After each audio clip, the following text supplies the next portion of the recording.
제목은 분별의 리더십입니다. 분별의 리더십. 우리가 사는 이 시대를 AI 시대라고 하죠.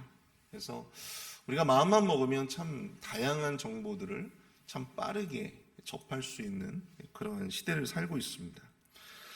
그런데 참 아이러니한 것은 이렇게 스마트한 시대 속에서도 많은 거짓 뉴스들과 또 거짓 정보들이 난립하고 있다는 것이죠. 그래서 우리의 눈과 귀를 흐리게 만들고 우리로 하여금 잘못된 생각과 또한 판단을 하도록 우리를 미혹할 때가 많이 있습니다. 그래서 이 AI 시대는 이 옳고 그름 또 진리와 거짓을 구분하고 판단하는 분별의 능력이 특별히 요구되는 시대라고 볼 수가 있는 것이죠. 그것은 신앙의 세계에서도 마찬가지입니다. 이것이 하나님의 뜻인지 하나님의 뜻이 아닌지, 이 역사가 성령의 역사인지 아니면 마귀의 역사인지, 이것이 진리인지 혹은 이것이 우리를 미혹하기 위한, 우리를 흔들기 위한 그런 거짓인지, 이것을 잘 분별하여서 우리의 믿음과 신앙을 지키는 그런 능력이 우리 모든 그리스도인들에게 필요하다는 것이죠. 오늘 우리가 읽은 이 본문의 내용은 특별히 대적자들을 향한 느헤미야의 분별력이 돋보이는 그러한 말씀입니다. 외부의 적이었던 산발랏과 도비야 그리고 게셈, 그리고 내부의 적이었던 스마야, 그리고 여선지자 노아디아. 오늘 새벽에는 이들의 이 간악한 계략을 분별해서 지혜롭게 그것을 대처하고 자신의 사명의 자리를 굳건하게 지키며 나아갔던 느헤미야의 분별의 리더십을 조명해보고 함께 영적인 교훈을 얻어보고자 합니다. 느헤미야의 분별의 리더십, 그 첫 번째는요, 바로 목적을 구분하라라고 하는 것입니다. 목적을 구분하라. 여러분 1절과 2절 한번 보십시오. 산발랏과 도비야와 아라비아 사람 게셈과 그 나머지 우리의 원수들이 내가 성벽을 건축하여 허물어진 틈을 남기지 아니하였다함을 들었는데 그때는 내가 아직 성문에 문짝을 달지 못한 때였더라. 산발랏과 게셈이 내게 사람을 보내어 이르기를 오라 우리가 오노평지 한 촌에서 서로 만나자 하니 실상은 나를 해하고자 함이었더라. 이제 성벽 공사가 이젠 막바지에 이르게 되었습니다. 고대의 이 성벽 공사는요, 성 전체적으로 이렇게 성을 건축을 한 다음에 마지막에 하는 작업이 바로 이 문짝을 다는 작업이었습니다. 본문 1절을 보시면 성벽을 건축하여 허물어진 틈을 남기지 아니하였다. 허물어진 성벽들이 이제 다 재건되어진 그런 상태라고 하는 것이죠. 이제 마지막으로 문짝을 달기만 하면 이제 그 모든 역사가 마무리가 되는 것입니다. 이런 아주 중차대한 순간에 느헤미야의 대적들이 또다시 음모를 꾸미기 시작했다라고 하는 것이죠. 2절을 보시면 산발랏과 게셈이 사람을 보내 오노평지 한 촌에서 느헤미야와 회담을 제의한 것입니다. 우리 서로 만나자.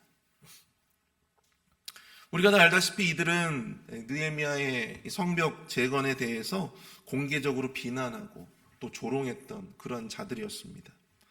그 비난과 조롱의 수위가 보통이 아니었죠. 그런데 무슨 일인지 갑자기 이들이 만나자는 거예요. 오노평지의 한 촌에서 정중하게 만남을 제의한 것입니다. 여기서 말하고 있는 이 오노평지는 어디냐면 예루살렘과 그리고 그 대적자들이 있는 사마리아의 중간지대였습니다. 사방이 아주 뻥 뚫린 곳이었어요.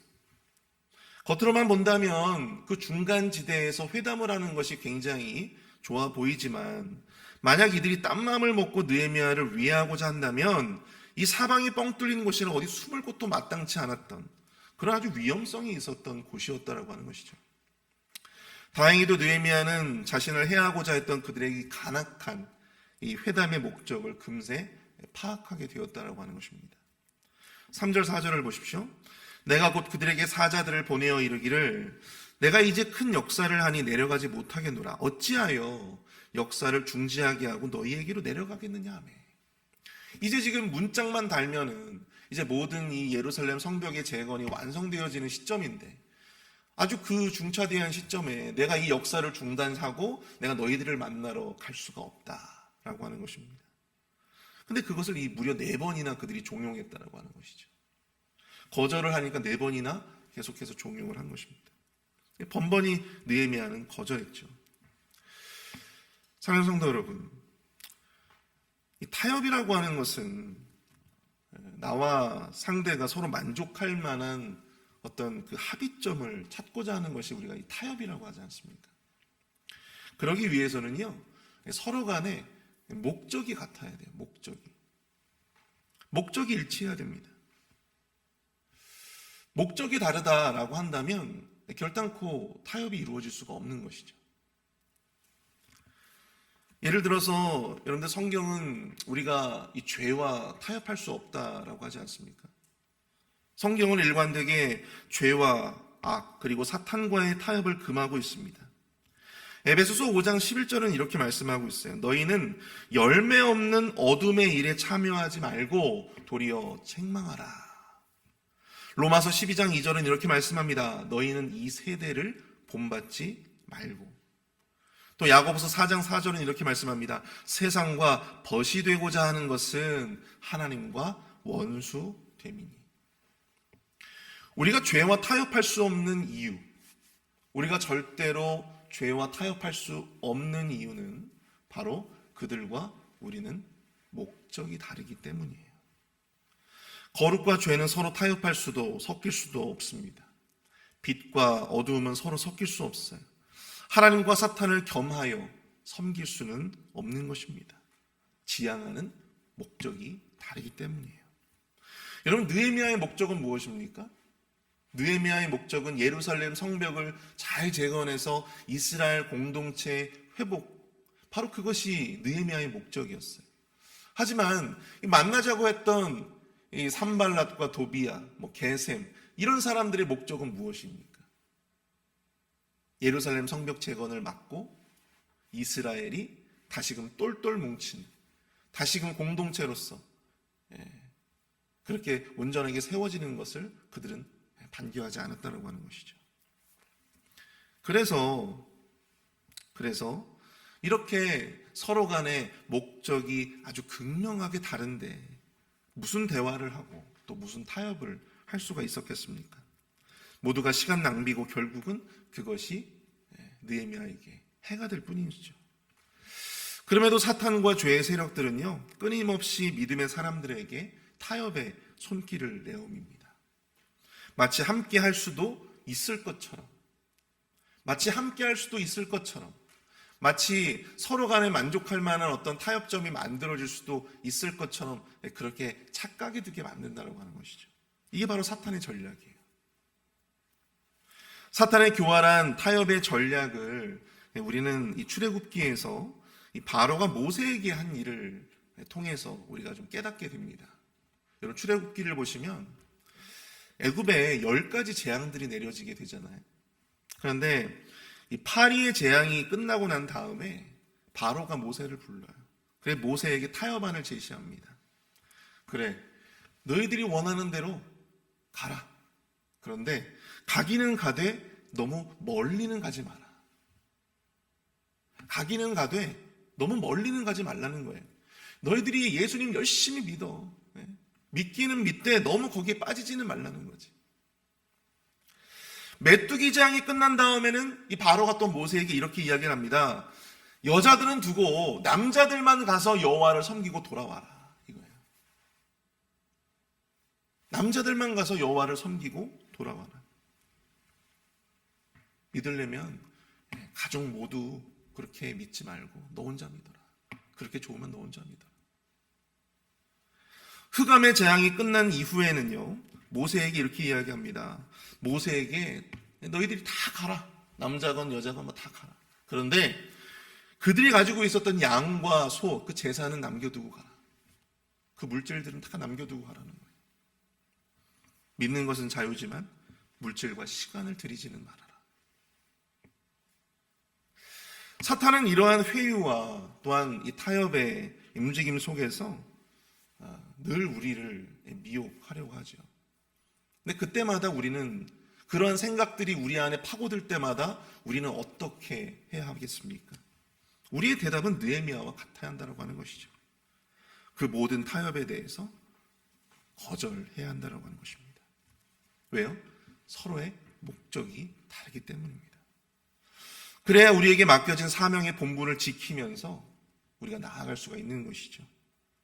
사랑하는 성도 여러분, 우리를 둘러싸고 있는 이 수많은 관계들, 또 우리가 감당하고 있는 이 수많은 일들, 혹여 그 속에서 우리에게 하나님을 제쳐두고 또 내가 맡고 있는 이 사명, 이 봉사의 자리, 이 섬김의 자리, 이 사역의 자리를 제쳐두고 내가 우선해야 하는 그 무언가를 요구하는 이 사탄의 타협과 미혹이 들어올 때마다 여러분, 우리는 주저하지 말고 단호하게 거절할 수 있는 용기가, 그 믿음이 우리에게 있기를 축복합니다.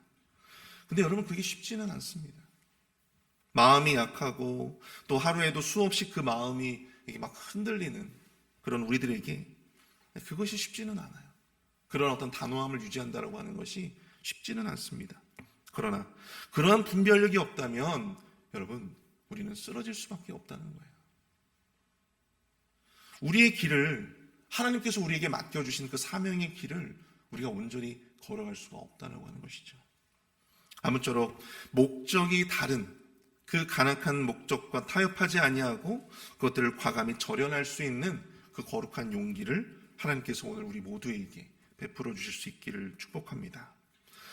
느헤미야의 분별의 리더십 그 두 번째는요, 말씀을 모든 선택의 우선순위로 삼는 것입니다. 말씀을 모든 선택의 우선순위로 삼는다. 여러분, 회담을 거절했던 느헤미야에게 산발랏은 또 다른 전략을 구사합니다. 바로 이 중상모략과 협박이었어요. 5절과 6절을 보십시오. 산발랏이 다섯 번째 그 종자의 손에 봉하지 않은 편지를 들려내게 보냈는데 그 글에 이르기를, 이방 중에도 소문이 있고 가스무도 말하기를 너와 유다 사람이 모반하려 하여 성벽을 건축한다 하나니 내가 그 말과 같이 왕이 되려 하는도다. 산발랏은 종자의 손에 봉하지 않은 편지를 들려보냅니다. 봉하지 않은 편지. 여러분, 옛날에는 편지에 뭘 하게 되냐면 그 편지를 아무나 뜯어볼 수 없게끔 거기다 인장을 찍습니다. 그래서 함부로 그 편지를 열어보지 못하게 하는 것이죠. 그런데 일부러 이들이 봉하지 않은 편지를 보냈다는 거예요. 인장을 찍지 않은. 그래서 누구라도 열어서 읽어볼 수 있는 그런 편지를 바로 이 종자의 손에 들려보냈다라고 하는 것입니다. 그렇다고 한다면 이 느헤미야에게 이 편지가 전달되어지는 과정에서 여러 사람들이 그 편지를 읽어볼 수 있을 거예요. 그 편지를 전달하는 종자도 그 편지를 읽어볼 수 있었겠죠. 또 그 종자가 또 수많은 사람들에게 막 이런저런 이야기들을 또 했겠죠. 근데 그 내용이 뭐냐면 많은 사람들에게 이 내용이 퍼뜨려지기를 바라는 이 산발랏의 교묘한 이런 어떤 이 전략인데요. 그 편지의 내용이 무엇입니까? 느헤미야와 유다 사람들이 모반을 하려 한다는 거예요. 그리고 느헤미야가 성벽을 재건함으로 말미암아 유다의 왕이 되고자 한다고 하는 것입니다. 과거에도 이러한 어떤 이 모반의 문제, 상소가 들어가서 이렇게 성벽 재건이 중단된 사례가 있었죠. 오랫동안 성전 재건이 중단되었습니다. 근데 또다시 이런 소문이 퍼져가지고 그것이 아닥사스다 황제에게 들어가서 이 성벽 재건이 이제 막판까지 왔는데 또 그것이 중단되어진다면 여러분, 이 얼마나 곤혹스러운 일이 될 수 있었겠습니까? 바로 이들은 느헤미야와 유다 사람들의 이런 약점을 쥐고 흔들고 협박을 하고자 하려고 했다는 것이죠. 중상모략과 협박은요, 하나님의 사람들을 흔드는 정말로 치명적인 그런 무기가 아닐 수 없습니다. 중상모략과 협박은 무고한 자들의 피 흘림을 싫어하시는 우리 하나님께 아주 큰 범죄라고 하는 사실을 우리 말씀을 통해서 알게 돼요. 우리 잠언 6장 16절에서 19절까지 말씀을 보시면, 여호와께서 미워하시는 것 곧 그의 마음에 싫어하시는 것이 67가지이니 곧 교만한 눈과 거짓된 혀와 무죄한 자의 피 흘리는 손과 악한 계교를 꾀하는 마음과 빨리 악으로 들려가는 발과 거짓을 말하는 망령된 증인과 및 형제 사이를 이간하는 자이니라. 느헤미야는 충분히 그들의 종상무략과 협박에 똑같이 이 중상모략과 이 협박으로 일관할 수도 있었겠죠. 여러분, 느헤미야가요, 총독입니다. 그것도 아닥사스다 황제의 아주 최측근에 있었던 사람이었어요. 그런 사람이 여러분들 권력이 없었겠습니까? 황제에게 간언할 어떤 그런 힘이 없었겠어요? 그렇지 않아요. 못할 것이 무엇이 있겠습니까? 그러나 그는 하나님이 이러한 것들을 싫어하신다라고 하는 것을 말씀을 통해서 그는 이미 알고 있었다라고 하는 것이죠. 그들의 중상모략과 협박에 단호하게 그것이 사실이 아니다, 그것은 너희들의 꾸며낸 일이다 라고 하는 것을 그들에게 전합니다. 그리고 다름 아닌 하나님 앞에 기도하죠. 이제 내 손을 힘있게 하옵소서. 하나님 앞에 기도하며 나아갔다라고 하는 것입니다. 중상모략과 협박이 통하지 않자 이제 느헤미야의 주변 사람들은 이제 움직이기 시작해요. 우리 여러분들 10절을 보십시오.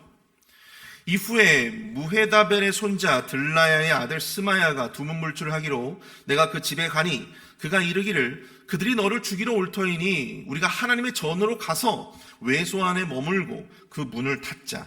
저들이 반드시 밤에 와서 너를 죽이리라 하기로. 여러분, 스마야가 어떠한 사람인가에 대해서는 구체적으로 드러나진 않습니다. 스마야와 이 느헤미야가 어떠한 관계인가, 그것은 구체적으로 알 수 없어요. 하지만 이 스마야가 선지자였고 또 이 스마야가 두문불출하자 느헤미야가 걱정이 돼서 그에게 찾아간 것을 보면 서로 막역한 사이인 것은 분명히 보입니다. 그런데 그가 다름 아닌 도비아와 산발랏의 뇌물을 받고 지금 이 느헤미야를 위기에 빠뜨리고자 거짓 예언을 이야기하고 있다라고 하는 것이죠. 그래서 그가 한 이야기가 무엇입니까? 느헤미야를 이 산발랏과 도비아가 이제 죽이려고 올 것이니 성전의 성소 안에 들어가서 숨고 그 문을 닫자는 거예요. 성소 안에 들어가서 숨자는 것입니다. 11절을 보십시오.